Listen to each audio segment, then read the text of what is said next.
નમસ્કાર મિત્રો, સ્વાગત છે તમારું મારી યુટ્યુબ ચેનલ ઓફિશિયલ માહિતીમાં।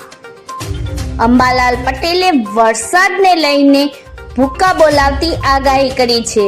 અંબાલાલ પટેલની 10 ઇંચ સુધીની સાંભેલાધાર વરસાદની આગાહી સામે આવી છે।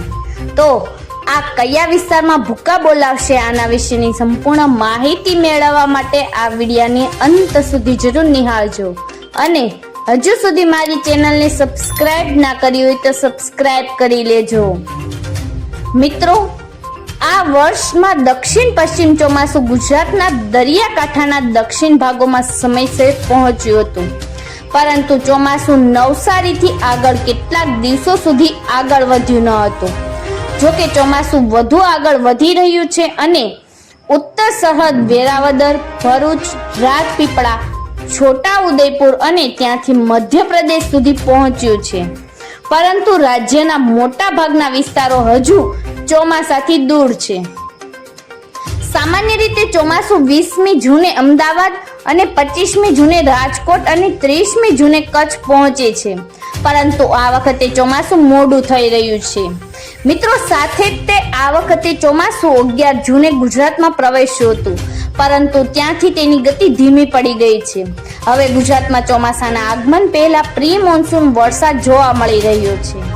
દક્ષિણ ગુજરાતમાં સાયક્લોનિક સર્ક્યુલેશનને કારણે ગુજરાતના અનેક શહેરોમાં ભારે વરસાદની ચેતવણી જાહેર કરવામાં આવી છે।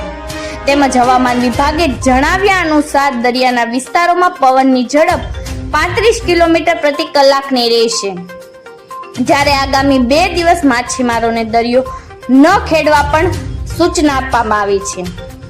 મિત્રો, આજે સૌરાષ્ટ્ર અને ગુજરાતમાં અનેક જગ્યાએ ભારે વરસાદની શક્યતા વ્યક્ત કરાઈ છે। સાથે જ સાબરકાંઠા, બનાસકાંઠા, મહેસાણા, દાહોદ, પાટણ, ખેડા, ગાંધીનગર, અમદાવાદ, વડોદરા, ભાવનગર, મહુવા, અમરેલી, જૂનાગઢ, સોમનાથ અને વેળાવદરમાં ભારે વરસાદની આગાહી કરવામાં આવી છે। આ સમયગાળા દરમિયાન કચ્છના અખાતના દરિયાકાંઠાના સ્ટેશનો પર હળવાથી મધ્યમ વરસાદ પડી શકે છે। મિત્રો, આવી જ વધુ માહિતી મેળવતી રહેવા માટે મારી ચેનલ સાથે જોડાયેલા રહેજો।